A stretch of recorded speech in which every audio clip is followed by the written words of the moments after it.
Most gardeners believe that once the spring planting rush is over, the door quietly closes on a spectacular harvest. That single belief is the reason so many gardens completely stall out by midsummer. And I want to be honest with you, I believed it too, for years. But here is the truth nobody tells you. Early summer is not the end of your garden story, it is your reset button. Today, I am going to show you exactly how to use this window to trigger a second wave of growth that often outproduces everything you planted in spring. And stay with me, because later in this video, I am going to reveal one plant on this list that completely breaks the rules of pollination. It does not need bees. It does not need wind. It barely needs anything at all to load itself with fruit, even during a heat wave. That reveal is worth waiting for, and I promise you, it changes how you plan your garden from this point forward. Here is how this works. We are going through 12 plants today, 4 vegetables, 4 herbs, and 4 flowers. For several of them, I am going to slow down and show you the actual science behind why they thrive right now in early summer. Not surface level tips, real plant biology, explained in plain language so you can use it immediately. And at the end of this video, I will reveal that fully completed garden bed blueprint, every plant in its zone, so you can see exactly how this all fits together. Stay for that, it is worth it. Sow this now and you skip the cold snaps that trick beets and related greens into bolting too early. Under long summer daylight hours, Chard establishes fast and keeps delivering leaves all the way into autumn. Now look closely at those stems. That vivid color is not just decorative. Those red and orange tones come from pigments called anthocyanins, and they act like a built-in sunscreen for the plant, absorbing intense ultraviolet radiation before it can damage the photosynthetic machinery inside the leaves.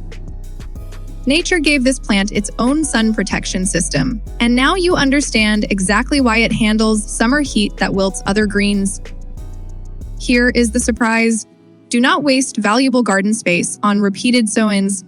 Chard is a true biennial. It will not bolt from heat or long days. One single planting gives you months of continuous outer leaf harvests. Quick question, have you ever planted beans in early spring only to watch the seeds rot in cold, wet soil before they ever emerged? Warm summer soil solves that completely. Germination becomes fast, uniform, and the seedlings push through with real energy. Now here is something almost nobody tells you, and honestly, I learned this the hard way. Most people assume bush beans start fixing nitrogen the moment they sprout. They do not. Root nodules do not even form until 2 to 3 weeks after planting. If you want proof, gently slide out one sacrificial seedling and slice open a tiny nodule. Deep pink or red inside means the rhizobia bacteria are active and working for your plant. Pale white inside means the biological partnership has failed, and those beans are quietly starving for nitrogen right now. Surprise tip, stop the daily light sprinkle. That habit creates shallow, weak roots that dry out fast. Water deeply, less often, and force those roots down into stable, moist ground where they can support heavy pod development. Most people either leave their beds sitting empty after spring, or they rush to fill every gap with the same plants they always grow. Both approaches cost you the second harvest.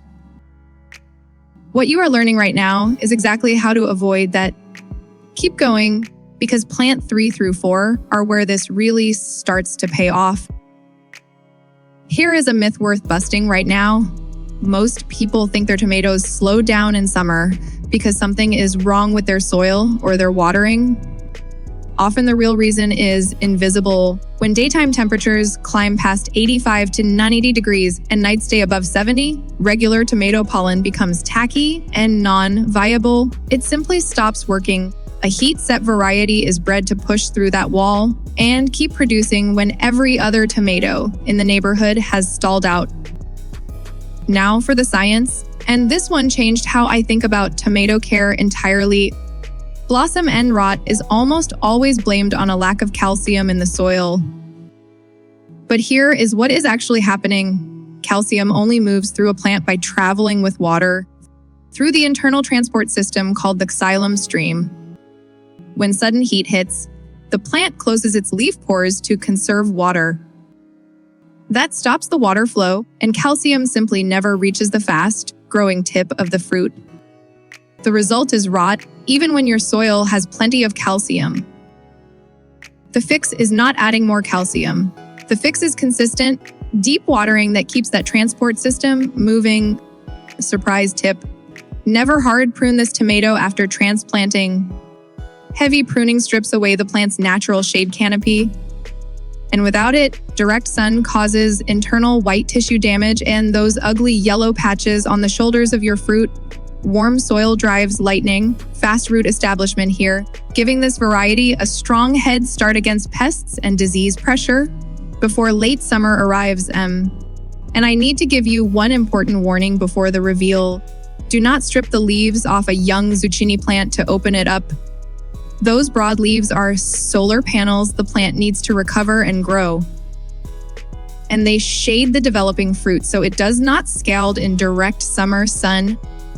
I see this mistake constantly, and it sets the plant back by weeks. Surprise tip: water at soil level, not overhead. Wet leaves on zucchini are an open invitation for powdery mildew, especially in humid climates.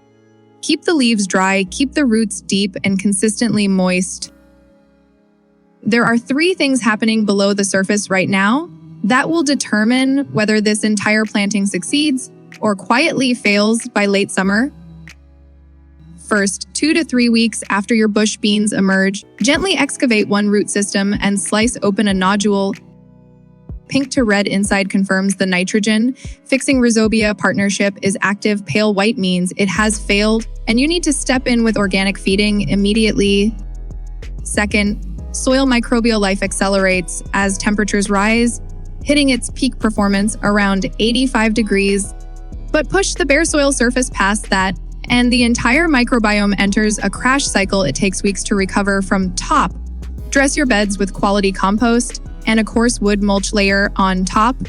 Think of it as a thermal blanket that stabilizes moisture and protects the fungal web you have been building all season. Third, and this one matters more than most people realize, never leave a vacated spring bed sitting empty. The moment your cool season crops come out, plant something new immediately. Living roots feed soil microbes with sugars, carbon, and amino acids. Beneficial mycorrhizal fungi extend 2 to 4 inches beyond those roots, creating an underground network that keeps your garden hydrated through dry spells. Bare soil starves that network, and once it collapses, rebuilding it takes time you do not have in summer. Basil is highly sensitive to cold. Below 54 degrees, it shows visible damage. At 50 degrees, the leaves blacken. Plant now, and it never suffers that cold check. It simply takes off and grows fast from the moment it goes in.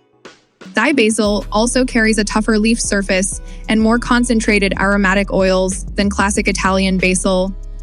That combination allows it to hold its structure longer in heat and humidity and naturally repels more pests without any intervention from you. Surprise tip: do not pinch the top growth on the day you transplant it. Give the roots a full week to anchor into the surrounding soil.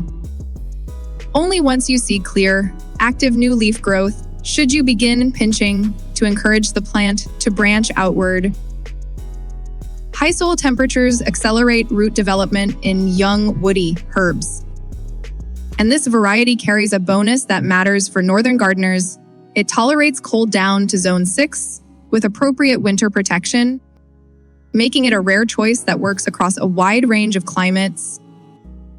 Look closely at those needle-like leaves. They are coated in a thick, waxy cuticle that is engineered to reduce water loss during intense sun exposure. The plant roots easily from small cuttings, but the mature root system strongly resists disturbance and does not transplant successfully once it is established. Surprise tip: never plant rosemary in the same rich, moisture holding beds as your leafy greens or basil. It demands sharp structural drainage and minimal fertility.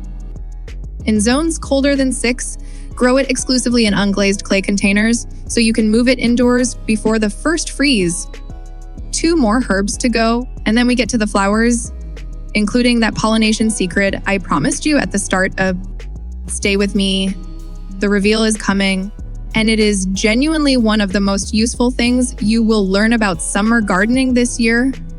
You might be wondering why your cilantro always seems to bolt right when you finally have enough to harvest.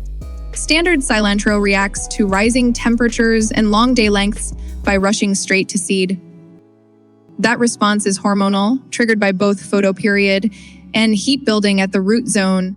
Switching to Calypso introduces a cultivar with delayed bolt genetics, proven to stay in its leafy productive stage up to 2 weeks longer under the same summer stress. And here is the twist. Once it inevitably commits to flowering, do not fight it. Let those umbrella-shaped blooms open fully. They attract beneficial predatory insects, including syrphid flies. And the seeds that follow are coriander, a second useful harvest from the same plant at no extra cost. This plant sits completely still through cool spring weather. It looks almost frozen in place. But the moment genuine summer heat and humidity arrive, its metabolic rate shifts dramatically, and it begins expanding fast.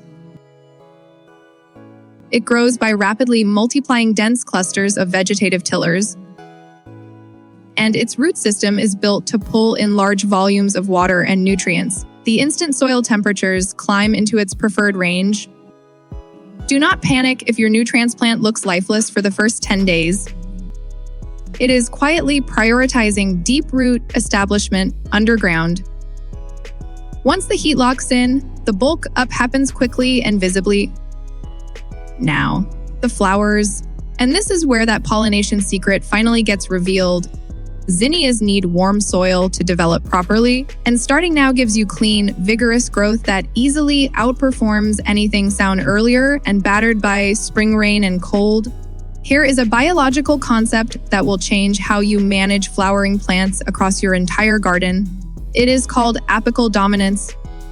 The main central stem of the plant releases hormones that actively suppress the side buds from growing. Once your zinnia reaches 8 to 12 inches tall, pinch out that dominant center growing tip. You interrupt the hormonal signal, the plant redirects its energy into lateral branching, and the result is roughly triple the bloom production on longer, stronger stems. Surprise tip M. When cutting flowers for a vase, never make a shallow snip near the top of the stem. Cut deep, 2 to 4 nodes down, right above a leaf junction. That aggressive cut triggers significantly stronger, longer stemmed blooms in the next flush. Remember, at the very start of this video, I told you there was one plant on this list that breaks the rules of pollination entirely.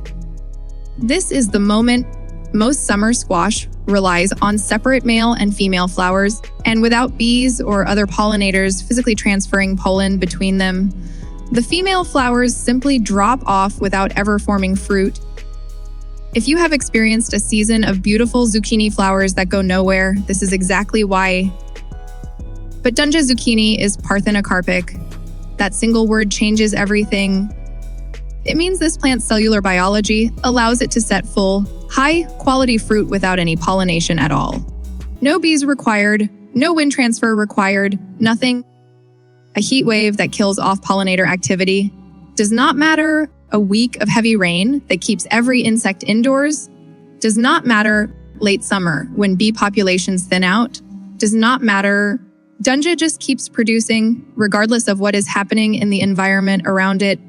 This is why selecting the right variety is not a minor detail. It is the difference between a productive garden and an empty one during the most stressful weeks of the season. These are true warm, season annuals, and planting now aligns perfectly with their growth requirements, eliminating the damping off risk they face in cold spring soils. Here is a myth worth dismantling completely. Marigold roots genuinely do release a compound called alpha-terphenol, which suppresses destructive root, knot, and lesion nematodes in the soil. The science on that is real. But here is what the internet does not tell you.